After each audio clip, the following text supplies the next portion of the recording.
Welcome back, Deadites and Ghost Beaters, and we're going to talk about something I don't think anyone really wants to talk about, but we're going to go into it anyway, and that's the dev stream. And the reason I'm going to talk about the dev stream is because there was a Reddit post today that kind of addressed all the stuff they decided they weren't going to address at the dev stream. We're going to break down what happened in that horrifically tone-deaf experience and then look at what was said in the Reddit post.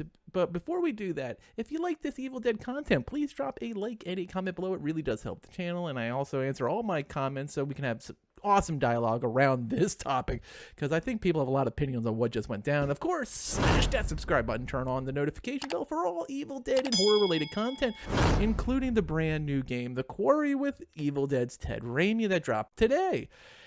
Now, we're going to break this down, and it was really, really bad. Like, every time you thought there was going to be hope, it was just grabbed away by horrifically ignored, just absolutely blinders on approach to this dev stream. And let's start with what happened. When we all got there, we were there about 10 minutes before launch.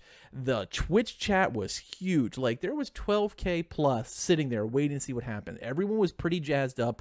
The night before, we all found out that Bruce had leaked that Ted Raimi, of who I just mentioned, is returning to Evil Dead the game as Chet Kaminsky. Everyone's pumped up. We all want to hear about Castle Kandar map, our first free DLC for all players, regardless of whether they have the season pass or not. And we got welcome to the dev stream. We're going to play some games. And we're like, all right, you're going to play a match. That's fine. Then get to the good stuff.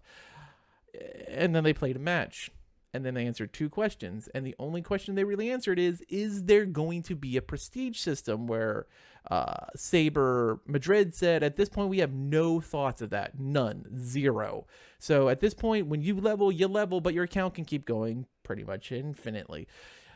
So that was the only thing we found out in round one. Then they did another round of really poorly played, boring to watch matches. The host was just... it was like watching paint dry. I have the video up if you really, really are just a glutton for punishment. It's called Nothing to See Here, Move Along, is what I retitled the stream after it was done, because I figured, even though it's a YouTube video and it's all about getting traction, I don't feel like anyone really needed to see with what just went down. And then they did two more matches. They didn't answer any questions. They just said, you're going to hear from us soon. And that was the end. It was a very, very, very painful 2.5 hours.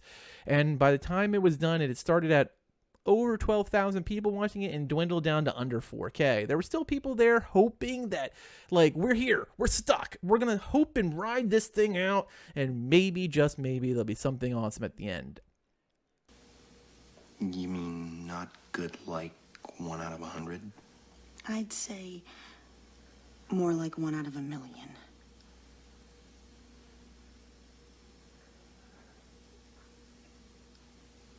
So you're telling me there's a chance? And there wasn't. There was nothing. It was terrible. It was just shit from start to finish. And then today we got this post, and we're going to break this down. We're going to talk about each component of it. So here's the dev update on some quality of life things in works and more questions answered. Hey, survivors and demons, thank you to everyone who came through for our first Saber community stream this week on Twitch. Our goal was to introduce you to some of the dev team, do some fun giveaways, play a few games with some of the great community content creators and other fans who have been supporting the game since launch. And yes, answer some of the questions both on the stream and in chat, which they didn't do any of that. We realized the Q&A portion of the stream was a little light, and we wanted to make it up to you by addressing some of the biggest topics you've been sharing in the feedback site. So this is just kind of pushing it down a little light. They answered the same question over and over again, which was, is there any continuation process? Is there any kind of prestige process? Is there anywhere to go if you level out all your characters? They kept asking that same question, just completely rephrased. So, I mean, that's pretty glossing over, but all right, we'll continue on.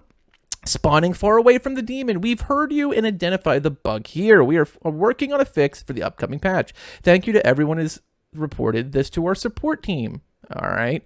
Banned penalties. In our first patch, we fixed a lot of issues with DCing. This should help with the penalties. We're also sorry about that. If that's not the experience we want you to have, if you're still having issues, please let us know via support. All right. Anti-cheat and reporting. Well, there was no anti-cheat at launch, so let's see what they have to say here. In our first patch, we implemented several measures to combat cheating and fix several bugs.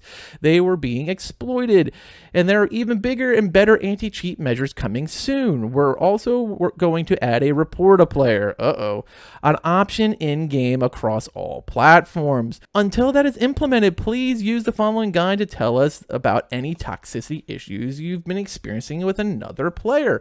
Now, for me, I actually did a video on how I felt like the toxicity has been pretty low, and I can't say report-a-player is a bad thing to have, but sometimes you do see it kind of getting blown out of proportion. So then it moved on to showing support players some leaderboard love. So let's take a look at what they had to say. We're evaluating ways to better show how support players contribute in the match on the leaderboard. You all do so much work, and it should be better represented more in this feature in the future. So, like, for example, if I'm playing Ed Getley and I spend half my match just clearing out demon traps, I get nothing for it. If you're playing Cheryl and you're healing your ass off, you get nothing for it. If you're a Pablo frickin' Pez dispenser of amulets, you get nothing for it. So this is something they should be looking at. Approach to balancing. Let's see where we go here. We appreciate all the constructive and thoughtful feedback you have provided about the survivors, demons, and weapon balance. This is an ongoing process and one we have to handle very carefully and deliberately. We look at actual game data primarily, but also most commonly reported feedback from our feedback portal. Very commonly, for example, some people will report that a certain character or survivor overall versus demon overall is overpowered, while others report that the opposite, and you see the discussions happening frequently in real time in our Discord and Reddit, etc. So we always look at the data first and seriously investigate any collective feedback that is common and frequent. Many times we look into heavily reported bit of balancing feedback and find that the data shows that win rates and other statistics are pretty much even with others. But others are definitely some improvements that can be made, and you may have noticed that we've already made some adjustments since our launch in our last patch notes to Cheryl, Amanda, and Sash. Well, let's break that down for a second. Amanda just got fixed. Her weapon mastery just wasn't working. It didn't work with pistols, so that's all they did to her. There was no balancing. They just fixed a broken bug. Cheryl and Evil Dead Ash, they nerfed the crunk out of, which was completely unnecessary in my opinion, and I don't think I've talked to anyone who felt that healers should have been, and Sash, I feel, got it much worse than Cheryl did, but now her cooldown is just absolutely terrible. We are working on further adjustments to Evil Dead 1 Ash, considering other tweaks as well. Again, if you have any feedback about a specific character that you feel isn't balanced, we're encouraging you to report that. There's really only one balanced character right now, and that's freaking Henrietta's daisy chain of endless possessions. All right, volume options. We're working on options to adjust the volume of jump scares and possessions to help them from being too grating or anxiety-inducing for players that are sensitive to those issues. We're also evaluating other sorts of accessibility features to make sure the game experience is better for all. I'm always for accessibility features. The volume problem is the biggest, is the freaking music on the menu. Good Lord, it is loud, and there's nothing you can do about it. Like, sometimes I can hear, like, my ears just throbbing from it. That's what they should be focusing on. Persistent lobbies. We've heard that players want to stay grouped after matches. We're evaluating this. It's not an easy problem to solve, but we'll keep you updated on our progress here in the future. Now, that would be convenient. A lot of times we do here in this community play with each other and don't want to have to regroup every freaking time. So this was the one thing they kind of alluded to, but then really didn't want to actually talk about. When is the Army of Darkness map coming out? It's in the works for this summer. A few weeks ago, we shared some early concept art from the level, and we'll share more updates soon as the development process. We'll let you know when we've locked in a release date and also have some new screenshots to share soon. All right, so nothing there. Move along. When will we be adding new characters, weapons, match, etc. to the game? The Army of Darkness map is coming soon, which will be free to all Evil Dead players. Now, they did mention this earlier, and I am all for letting everyone have the map. So we'll have more to share on that next week or so. So you hit us with the next week. We're like, yes, and then here comes the or so. And there will be also new weapons and characters coming in the future DLC. We know there are fan favorite characters players would like to see in the game. We're absolutely will be sharing more on this front soon. What else am I getting in the Season Pass? Continues this. Season Pass owners already got the classic bundle of outfits, which is available now. Also 3 upcoming DLC packs featuring new characters, outfits, and more. So originally they had talked about 4, so it looks like they may have cut it down to 3, or I might have misinterpreted, but I was pretty sure it was 4 from the get-go. Why don't you release an actual detailed roadmap with dates and stuff? Oh, here goes the old roadmap conversation. Let's see what they have to say about that. We understand the players would like to see detailed and specific roadmap of the DLC, especially our Season 1 Pass owners. We have not announced a roadmap for specific DLC content because we are still finalizing and fine-tuning content plans as we go. Weird. We are, of course, don't want to share the details about things that are much more subject to change both in regards of content and dates. However, we are working on 3 upcoming DLC packs planned to release for the rest of the year that will include additional fan favorite characters and content from the Evil Dead universe. There will be also new weapons, of course, Castle Kandar map, free to all owners of the Evil Dead game, and we will have some new screenshots to share of the next DLC featuring Castle Kandar map soon, as well as releasing info as well. All right. When is Evil Dead coming to the Switch? They're currently in the works. We'll share some information when we're releasing timing soon. No ideas. Push to talk. We've heard this one and a lot, especially from the streamers and content creator friends, and we're working on this. We'll post an update on social as once it's fully baked. Okay, so I mean, push to talk would be fun. I know a lot of times I would love to have like people. I have to end up usually muting a lot of people in chats when we're doing streams because we're using Discord as well. So this could be convenient.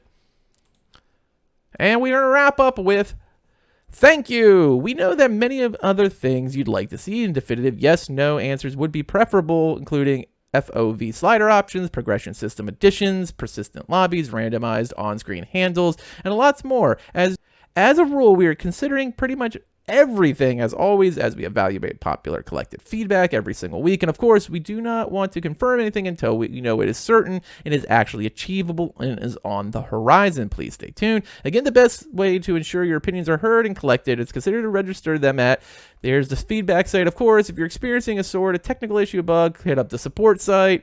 Finally, beyond of course of constantly working on improving our game experience themselves, we also want to improve the experience for all of our incoming Saber streams. So we would like you to handle the sorts of Q&A segments a little bit differently next time. Expect that we will be coming to the table ready to discuss at least several most hot topics. Well, because they didn't address any of them last time.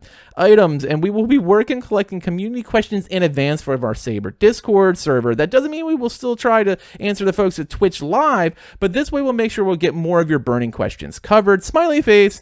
Thank you for all ongoing support and stay groovy. Well, this is an appropriate response because they just delivered one of the worst experiences I've ever seen from a dev stream. So at least they're trying to say, hey, we know we screwed up. It was bad. We're sorry. We're going to give you more information soon. We're going to try to clear up some stuff soon, but at least we understand that that was not how we should be doing a dev stream, and you know what? Our bad. And I can appreciate that. You know, I can appreciate a dev coming out and say, this is the first time we did this, and it sucked. Sorry, guys. Our bad. And as long as they learn from it, and next time we do one of these live streams, it's not a shit show, I'm cool with that. I can give anyone one boo-boo. It's fine. People make mistakes. And that mistake was massively horrible. But this Reddit post pretty much let them collect their thoughts and say, listen, we know this was terrible. This is what's coming. And at least it gave some information. They didn't want to talk about Chet. I'm not surprised. They didn't really give a firm date of Castle Kandar. It's still just listed as summer, but they did kind of like narrow in that the DLC pack is supposed to drop all of it throughout the year. So that's an interesting point. So there you have it. Tell me what you think in chat. Tell me what you think in the Discord. Tell me what you think in the comments below. I want to hear your thoughts on, one, what you thought of the dev stream in general, and what you think of this response from Saber. As always, thanks for watching, and later, mates.